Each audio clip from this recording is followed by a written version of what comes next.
Godwin School, Godwin Road, E7.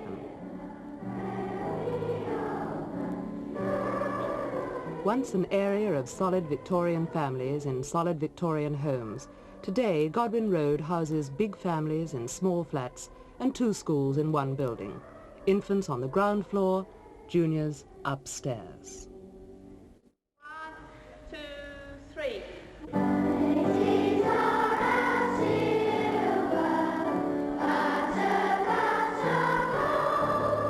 Assembly for each school is twice a week. Today it's the juniors' turn. This one hall is theirs until 11 o'clock. Tomorrow at 9:20 the infants will file in. 2 schools with 2 heads. Upstairs, David Jones is headmaster to 420 8 to 11-year-olds. And downstairs, the infants are Catherine Knowles' responsibility. Mrs. Knowles, you've been teaching for 16 years. What are you trying to achieve? I suppose well, let's put it this way. My philosophy of education is that we should expand the children in all directions, mentally, physically, morally, socially, and to make them aware of what is around them and what they can do with the things that are around them. So I suppose that's what I'm trying to achieve. Can you try and do that again, do you think? We're using 2 hands and 1 foot. Right? Physical education for every class is twice a week for half an hour if they're lucky. This is the only room in the infant school that isn't a classroom. It also has to do as a music room and a television room. And as there's nowhere else to store anything, it's a storeroom as well. You were thinking of a different way, weren't you? That's very nice, Catherine. Just a little larger than the average classroom, it's probably the busiest in the school. Everyone has to have a share at it. No one has the chance of really taking advantage of it.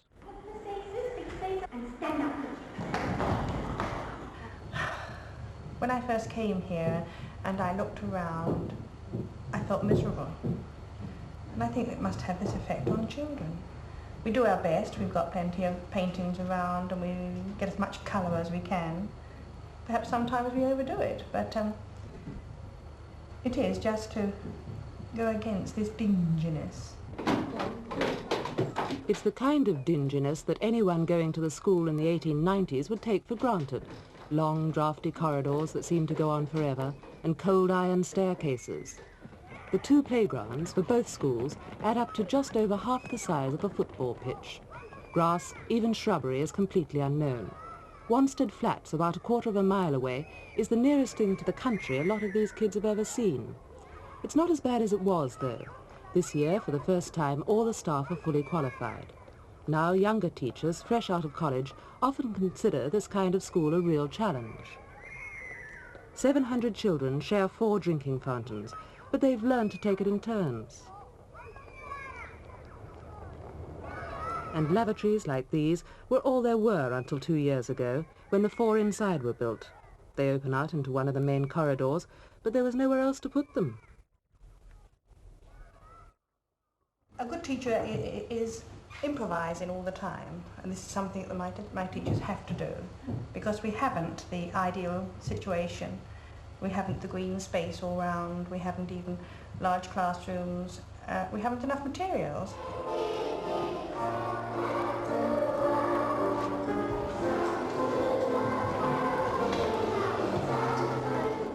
If the teachers weren't enthusiastic and capable, every one of these classrooms could be a private battlefield.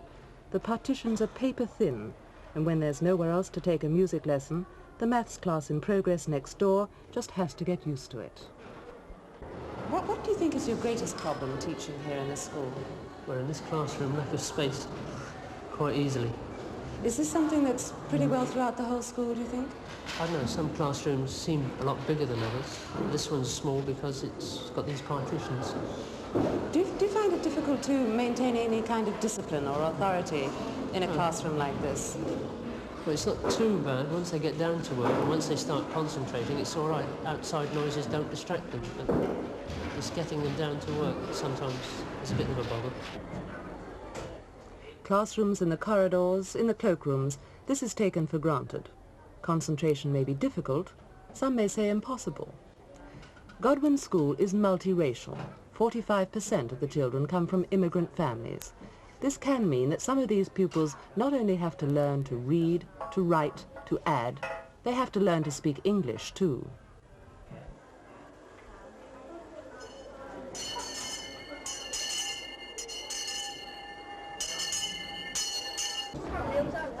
David Jones, headmaster of the Godwin Juniors, only took over 3 weeks ago. There was even less space then, but now he's made the only library into another classroom, and the books, they're in the corridor.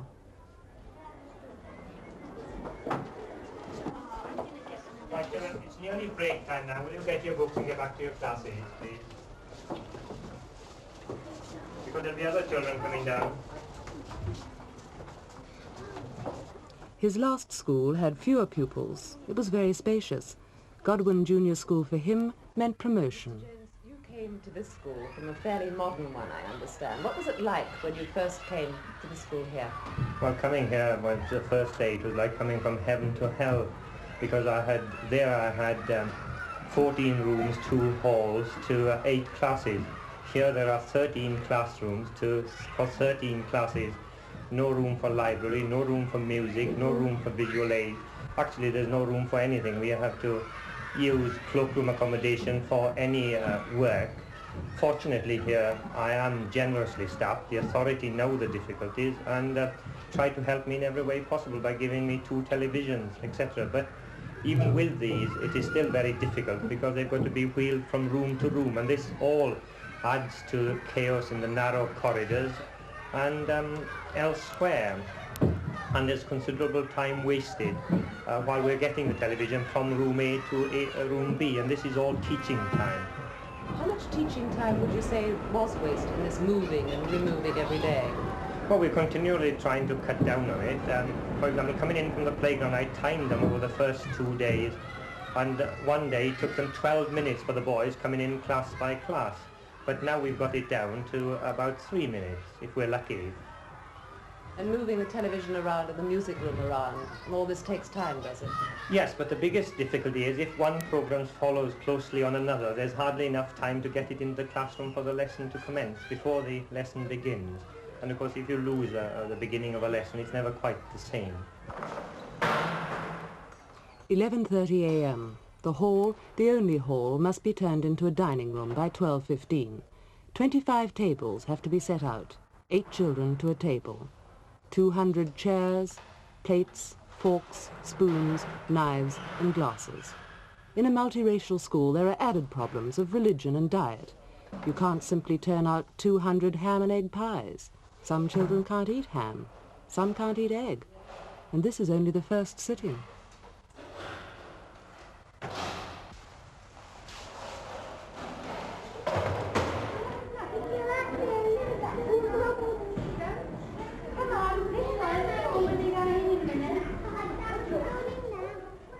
Around the corner, along another corridor, is the teacher's dining room, staff room, homework marking room.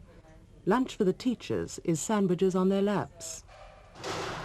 Meanwhile, 200 plates, knives, forks, spoons, glasses are being washed, wiped, and set out again for the second sitting. We have to have 2 sit-ins, the juniors first, and then ours with the leftovers from the junior school, which means that in 1 hour and a half we should get in 400 children in 2 relays into the hall. So really it's a matter of come in, take your food, sit down, eat it, get out. This of course isn't ideal. This is one of the things we want, to be able to possibly sit with our children and to make conversation with them, to show them by example how to use a knife and fork. But all these things at the moment have gone by the board. We just haven't got time. As it is now, the hall is taken over at 11:30 by the dining room staff, and quite often our children are not out until about 10 to 2 in the afternoon, which includes in the afternoon programme. We can't cope with any more in the dining hall. I'm already, between 30 and 40 of my children have their dinners with the infants, and we can't cope with any additional children who want school dinner. As I understand it, Mr. Jones, this kind of overcrowding and lack of facilities isn't that unusual in an awful lot of London schools. Do you find that children who come to a junior school like this and have been perhaps in an overcrowded infant school are more difficult to teach, more difficult to get through to? I find children very adaptable. I had one boy who came from the south coast this term, and he came up to me in the playground and said how happy he was here. I don't find this with children. They just accept the situation. They're much better. They can adapt themselves much better than adults can to these situations. The reason why Godwin School can and does succeed is the teachers. They care very much about the children they teach, and they're determined to make school work, even if the surroundings fight back at every turn. Many of them are young, like Dorita Friend and Linda Carter, teachers in their first job. What was the first thing that struck you? Oh, I think the noise, above all, and children running everywhere. Did it upset you? It was very tiring indeed. Exhausting, in fact.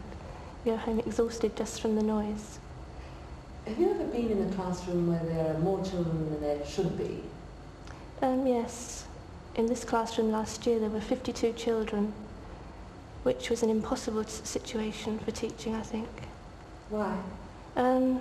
Well, if you taught in groups, there are forever lasting children coming up to show you something they did, which is quite natural. They want you to see what they're doing. They want you to help them or to be interested in what they're doing. And if you're trying to teach a group at that time and you've got the rest of the class to deal with, it's just impossible. What did you find was your first impression when you came here? Well, actually, apart from the superficial gloom of the building, I think it was the lack of space that was really astonishing. And I was in this classroom too with 52 children. Of course, there were 2 teachers, but this didn't really alleviate it, did it? No, not at all. It's just that there's not enough room for the children. No, and also you can't take them anywhere to give them an outlet. There's not much freedom of hall use or a spare room in which to take them so that they could run around or work more freely. And they're cramped into a small place like this, 52 children. And you tend to give them things like Wendy houses and sand and water. You try to encourage freedom. But in a small class like this, it really is chaotic. There are so many of them and so few of you. And unless you are able to instill discipline at the beginning, then you can't expect it to carry on. And it is impossible to instill discipline at the beginning. With our classes now, we have small classes, and we're fortunate enough to be able to train them in small disciplinary matters, so that later on, when our classes grow, we'll be able to, the other children will be coming into a set pattern where some discipline does exist, because it is necessary at times for organisation. What sort of effect do you think this has on the children? It's stifling, isn't it? And the teachers, is it frustrating for them? It's frustrating, yes, but it's something one adapts to. Certainly it's frustrating. They can't do half the things they want to do, but there's usually a way round. It's a compromise, but it's better than nothing. Compromise and improvisation. That's what it's all about at Godwin School. And when I talked to the children, and I asked, "What do you want to be when you grow up?" half of them answered, "I want to be a teacher, miss."